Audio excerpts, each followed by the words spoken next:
MCR Pure Cotton Club, formals and casual shirts. No compromise. உங்க சைடுலயும் எங்க சைடுலயும். It's a GT promise. ரகங்கள் பலவிதம், ஒவ்வொன்றும் உலகத்தரம். தமிழக உற்பத்தியில் உங்கள் அனுஜ் ஸ்டைல்ஸ். பாஜகவுக்கு இன்றைக்கு இருக்கிற அந்த அடிமைத்தனமான அரசியல் தேவையா? எடப்பாடி பழனிசாமி அவர்களது நடவடிக்கைகள் சரியா? வலிமையான அதிமுக, ஒன்றுபட்ட அதிமுக நாம் கட்டமைப்போம், எம்ஜிஆர் ஆட்சியை அமைப்போம் என்றால் ஆதரவு அதிகமாக இருக்கும். தொண்டர்கள் யாருக்கு ஆதரவு கொடுப்பாங்க? இபிஎஸ்க்கு எந்த ஆதரவு ஓட்டமும் கிடையாது. அவர் தன்னுடைய ஆறுதலுக்காக அமித்ஷா அவர்களை சந்தித்திருக்கிறார். ஆனால் அதிமுக தொண்டர்கள் பாஜகவுடைய பின்புலத்தில் இயங்குவதை விரும்ப மாட்டார்கள். தொடர்ச்சியாக தமிழக அரசியல் ஒரு பரபரப்பா இருக்குது. மக்கள் யார்கிட்ட போய் நிக்கிறது அப்படின்ற ஒரு குழப்பத்துல இருக்காங்க. ஒண்ணு எந்த குழப்பம் இல்ல.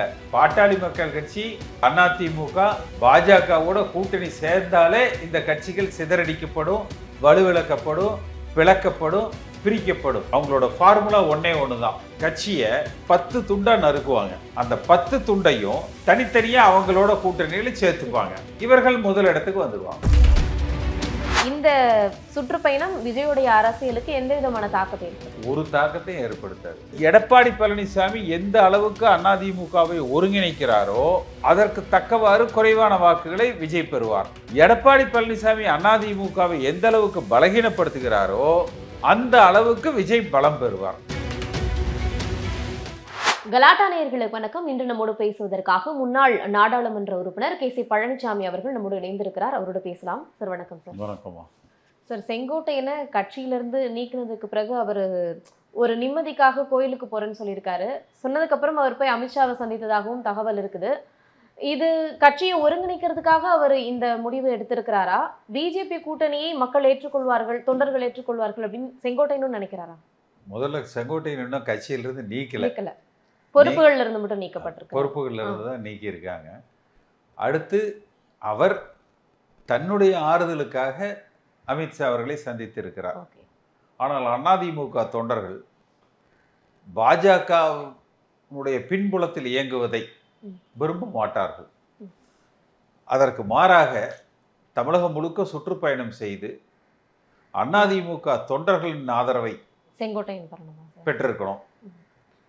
அது அப்பொழுதுதான் வலிமையான அதிமுக கட்டமைக்கப்படுகிற பொழுது தொண்டர்கள் பலத்தோடு பாரதிய ஜனதா கட்சியோ மற்ற கட்சி, இன்றைக்கு திமுகவோடு பயணிக்கிற காங்கிரஸ் கட்சியோ மற்ற கட்சிகளோ நம்மை தேடி கூட்டணிக்காக வருவார்கள். ஏற்கனவே இபிஎஸ் சுற்றுப்பயணம் போறாரு. ஒரு அதிருப்தியில தான் பொறுப்புல இருந்து நீக்கி இருக்கிறாரு. இப்ப இவர் தனியா சுற்றுப்பயணம் போனா அப்புறம் கட்சியில இருந்து நீக்கிட மாட்டாரா? தொண்டர்களுக்கே ஒரு குழப்பம் வந்துடாதா சார்? யார பின்பற்றுறது அப்படின்ற? தொண்டர்களுக்கெல்லாம் ஒரு குழப்பம் இல்லை. ஒன்றுபட்ட அதிமுக, வலிமையான அதிமுக, தேர்தலில் வெல்லுகிற அதிமுக கட்டமைக்கப்பட வேண்டும். இவ்வளவுதான் அவங்களோடது எதிர்பார்ப்பு. சார், அதே போல இப்போ சற்று நேரத்திற்கு முன்னர் டிடிவி தினகரனுடைய ஆதரவாளர்கள் செங்கோட்டையனை போய் அவருடைய அலுவலகத்தை சந்திச்சதா இப்போ செய்தி பார்த்துட்டு வந்தோம்.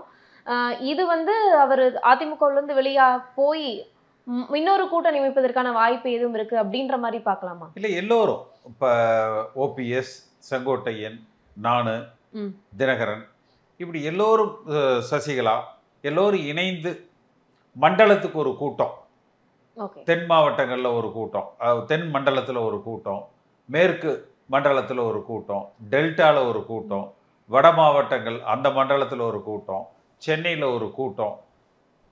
தொண்டர்களிடத்துல இந்த இயக்கம் ஒற்றுமைப்படுத்தப்பட வேண்டுமா வேண்டாமா? பாஜகவுக்கு இன்றைக்கு இருக்கிற அந்த அடிமைத்தனமான அரசியல் தேவையா? எடப்பாடி பழனிசாமி அவர்களது நடவடிக்கைகள் சரியா? வலிமையான அதிமுக, ஒன்றுபட்ட அதிமுக நாம் கட்டமைப்போம், எம்ஜிஆர் ஆட்சியை அமைப்போம் என்றால் ஆதரவு அதிகமாக இருக்கும். அதை நோக்கி இவர்கள் பயணிக்கிறோம். இப்போ போய் தனியா நீங்க திரும்பியும் ஒரு மக்கள் கருத்து கேட்கும்போது அது எலெக்ஷனுக்கு வரும்போது எடப்பாடி பழனிசாமியை தவிர மற்றவர்கள் இங்க இணைஞ்சிருவாங்க. இணையறதுனால பலன் இருக்கும்னு நினைக்கிறீங்களா சார்? தொண்டர்கள் யாருக்கு ஆதரவு கொடுப்பாங்க? இபிஎஸ்கா இல்ல இனி இது போன்ற ஒரு தனியாக ஒரு கூட்டணி அமையும் போது இது யூசுவலா இபிஎஸ்க்கு எந்த ஆதரவு ஓட்டமும் கிடையாது. இந்த கட்சி எம்ஜிஆர் கட்சி. இந்த கட்சியினுடைய வாக்கு வங்கி 20% சென்ற தேர்தல்னா அது எம்ஜிஆர் வாக்கு வங்கி, ஜெயலலிதா அம்மாவுடைய வாக்கு வங்கி. எடப்பாடி பழனிசாமியினுடைய சாதனை என்பது 45% இருந்த அந்த வாக்கு வங்கியை 22% குறைத்து 23% அவர் வெளியேற்றியது தான் எடப்பாடி பழனிசாமி அவர்களது சாதனை. இப்போ கட்சியில இருந்து ஒரு கருத்து தெரிவிக்க போறோம் அப்படின்னு சொல்லி தான் செங்கோட்டையன் பிரஸ் மீட் கொடுத்தாரு. அதுக்கப்புறம் தான் அந்த பொறுப்புகள்ல இருந்து நீக்கினது தொடர்பான அந்த நடவடிக்கை பார்த்தோம்.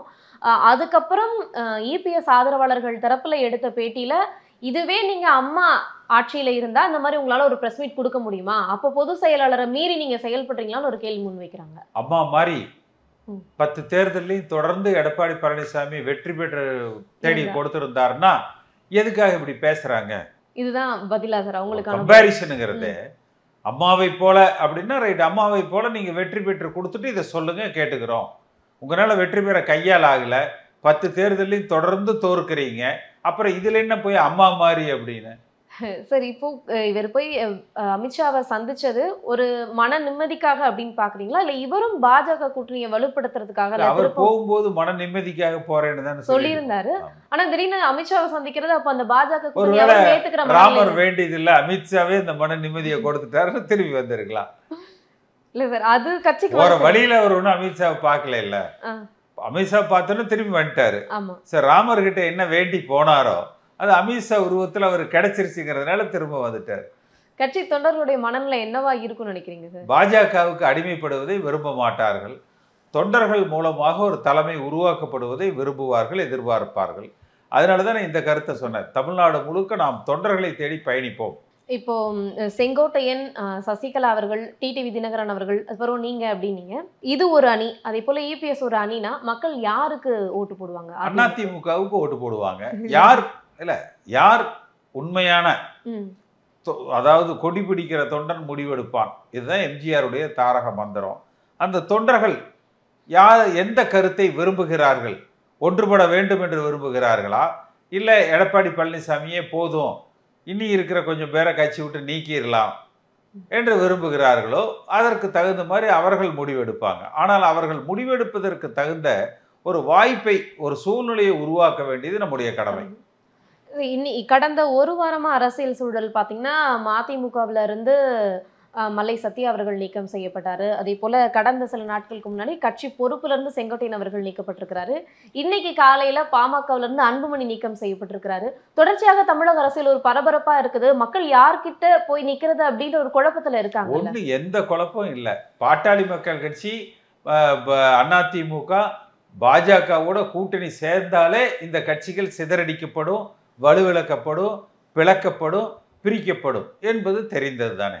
அந்த சிவசேனா கட்சி, அதே போல அஜித் பவார் கட்சி போல இங்கவும் பாஜக ஒரு வியூகம் வகுத்து செயல்படுறாங்க. இந்திய அளவில் அவங்களோட கான்செப்ட், அவங்களோட ஃபார்முலா ஒண்ணுதான். ஒரு கட்சியை 10 துண்டா நறுக்குவாங்க. அந்த 10 துண்டையும் தனித்தனியா அவங்களோட கூட்டணியில சேர்த்துப்பாங்க. இவர்கள் முதலிடத்துக்கு வந்துடுவாங்க. ஒண்ணு இல்ல, அதிமுக வாக்கு வங்கி 20% இன்னைக்கு 10 பிரிச்சிருவாங்க. 2% மிகாமல் ஒரு 10 பிரிச்சிருவாங்க. அப்போ ஒவ்வொன்று 2% தானே. அவங்களுக்கு 2.5% இருக்கா? அப்ப எது பெருசு? 2 தான் பெருசு. அந்த 2.5 கூட எல்லா 10 சேர்த்துவாங்க. பிரிக்கிறவங்களையும் தனக்குள்ளேயே கூட்டணியே வச்சுக்குவாங்க. சரி, இப்போ மற்ற மாநிலங்கள்ல அது மேபி அவங்களுக்கு சாதகமா அமைஞ்சிருக்கலாம். தமிழகத்துல இன்னும் பாஜக எதிர்ப்பு மனநிலை தான் மக்கள் கிட்ட இருக்குது. நம்ம தொடர்ந்து கள சூழலும் அப்படிதான் இருக்குது. இங்க தமிழகத்துல இந்த ஒர்க் அவுட் அவங்களுக்கு செயலாகும் அப்படின்னு நினைக்கிறாங்களா? அவங்க அதை நோக்கி பயணிக்கிறாங்க, முயற்சிக்கிறாங்க. ஓகே சார், இப்போ இந்த அரசியல் சூழல்ல திமுக, டிவிகே, அதிமுக அப்படின்னு பார்க்கலாமா, இல்ல திமுக அதிமுகவா சார்? இன்றைய தேதிக்கு வருகிற சட்டமன்ற தேர்தல் என்பது திமுக அதிமுக என்கிற அளவில் தான் கட்டமைக்கப்படும். ஆனால் அது வலிமையான அதிமுகவாக, திமுகவை வெல்லுகிற அதிமுகவாக கட்டமைக்கப்படும். இப்போ இந்த அதிமுகவை தொடர்ச்சியாக ஒருங்கிணைக்க மூத்த தலைவர்கள் தொடர்ந்து போராடுறாங்க. டைரக்டாவே ஒப்பீனியன் வைக்கிறாங்க, நாங்க கட்சியில சேர்ந்துக்கிறோம் அப்படின்னு. என்ன தயக்கம் எடப்பாடி பழனிசாமி அவர்களுக்கு இருக்குது? இல்ல பாஜகவில இருந்து அவருக்கு எதுவும் அழுத்தம் கொடுக்குது? ஒரு தயக்கம் இல்லை. நான் முதலமைச்சரே ஆகலைனாலும் பரவாயில்ல, அதிமுக இன்னும் 10 வருஷத்துக்கு ஆட்சிக்கே வரலைனாலும் பரவாயில்ல, ஒரு கட்சி தலைவர் என்ன பொதுச் செயலாளர்னு சொல்லிட்டு அறிவிச்சிட்டீங்கல்ல, அது எனக்கு எப்பவும் இருக்கணும். அதனால என்ன பயன் இந்த இருக்கு சார்? சிந்துபாத் ஒரு கதை படிச்சிருக்கீங்களா? நான்லாம் சின்ன வயசுல ஸ்கூல்ல படிச்சிருக்கிறோம். ஒருவரை தூக்கி தோல்ல உட்கார வச்சிருவார். அவர் அந்த தோல்ல இருந்து இறங்கவே மாட்டார். ஓகே, அது மாதிரி தான். என்ன உட்கார வச்சுட்டீங்கல்ல, இனி நான் இந்த பொதுச் செயலர் பதவியை நான் விட்டு தர மாட்டேன். நீங்க ஜெயிச்சா என்ன, ஜெயிக்கலினா என்ன, ஆட்சிக்கு வந்த என்ன, வரலினா என்ன, சம்பந்திக்கு கான்ட்ராக்ட் நடக்குது, அவருக்கு வேணுங்கிற காரியங்கள் திமுக அரசாங்கத்தில் நடக்குது, வரும்படி கொஞ்சம் குறைச்சலாக இருந்தால் கூட தொடர்ந்து வந்துக்கிட்டு இருக்குது. பாஜகவோட கூட்டணி வச்சோடனே பல மாநிலத்திலிருந்து வரும்படி வருது. எதிர்க்கட்சி தலைவருக்கு Z+ பாதுகாப்பு வேற கொடுத்துட்டாங்க. காசை கொடுத்தா போகிற இடத்துல கூட்டத்தை சேர்த்திக்கிறோம்.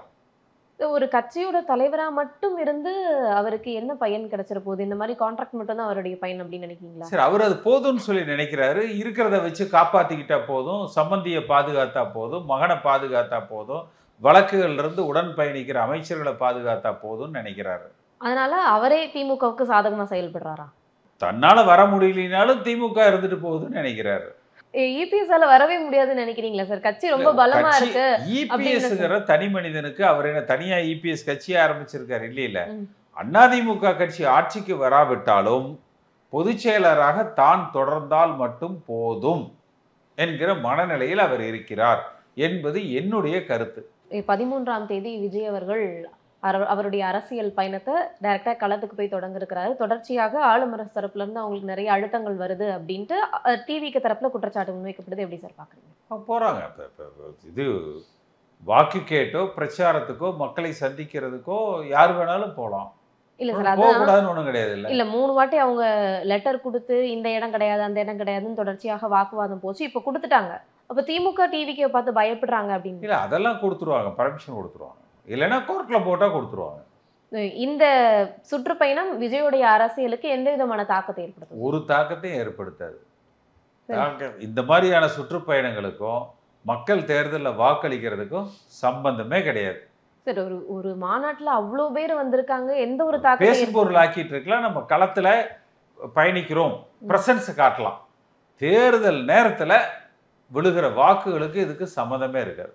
எந்த அளவுக்கு ஓட் % இருக்கும்? குறிப்பிட்ட ஒரு 5% 8% வாக்குகளை அவர் பெறுவார். 12%. அது எடப்பாடி பழனிசாமி எந்த அளவுக்கு அதிமுகவை ஒருங்கிணைக்கிறாரோ அதற்கு தக்கவாறு குறைவான வாக்குகளை விஜய் பெறுவார்.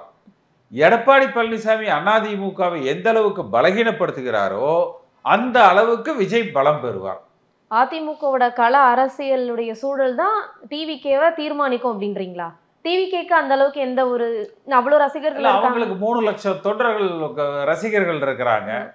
ஆளுக்கு ஒரு 5 ஓட்டு 10 ஓட்டு வச்சா கூட 20-25 லட்சம் ஓட்டு அவங்க வாங்குவாங்க. அது 5% வரும். ஒரு களத்துக்கு முதல்ல வந்திருக்கக்கூடிய ஒரு அரசியல் கட்சி கண்டிப்பா ஒரு மிகப்பெரிய ஒரு பிரபலம் அப்படிங்கறதுனால ஆதரவு இருக்கு அப்படின்னா கூட இன்னைக்கு ஒரு 75 வருஷமா களத்துல இருக்காங்க திமுக, அவங்கள தன்னுடைய ஆப்போனன்ட் பார்ட்டியா பாக்குறாங்களே, கரெக்டா இருக்குமா சார்? அது திமுக இன்னைக்கு ஆளுகிற கட்சியா இருக்கு, அதனால வலிமையான கூட்டணியில இருக்கிறாங்க. கூட்டணியுடைய வாக்குபலம் போட்டா 40% மேல வரும். அது அவர்களோடது பலம். திமுக கூட்டணி உடையுமா, இதே போல நீடிக்குமா சார்? அதுவும் திரும்ப எடப்பாடி பழனிசாமி வலிமையான அதிமுகவை கட்டமைத்தால் திமுக கூட்டணி உடையும். எடப்பாடி பழனிசாமி பலகீனமா இருந்தா அவங்க திமுகவுடைய பயணிப்பாங்க. தமிழக அரசியல் சூழல் இபிஎஸ் அவர்கள் என்ன முடிவெடுக்கிறார் அப்படிங்கறத பொறுத்துதான். இவருடைய இழப்பு திமுகவுக்கு ஆட்சி, இவருடைய இழப்பு விஜய்க்கு வாக்கு வங்கி உயர்வு. எல்லாமே எடப்பாடி கையில தான் இருக்குன்றீங்களா தமிழக அரசியல்? அந்த மாதிரி இருக்குமா சார்? திமுகவுக்கு ஏற்கனவே ஒரு 45% ஓட் பேங்க் இருக்கு. என்னதான் இருந்தாலும் களத்துல இருக்காங்க. ஒரு இடத்துல குறையிற போது அது இன்னொரு இடத்துக்கு எங்கேயாவது மாற்ற இடத்துக்கு தானே போகும். அது டிவிகேக்கோ இல்ல திமுகவுக்கோ போகும் அப்படின்றீங்க. நன்றி சார், நிறைய விஷயங்கள் நீங்க பகிர்ந்துக்கிட்டீங்க. நன்றி. MCR Pure Cotton Club, formals and casual shirts. No compromise. உங்க சைடுலயும் எங்க சைடுலயும். It's a GT promise. ரகங்கள் பலவிதம், ஒவ்வொன்றும் உலகத்தரம். தமிழக உற்பத்தியில் உங்கள் அனுஜ் ஸ்டைல்ஸ்.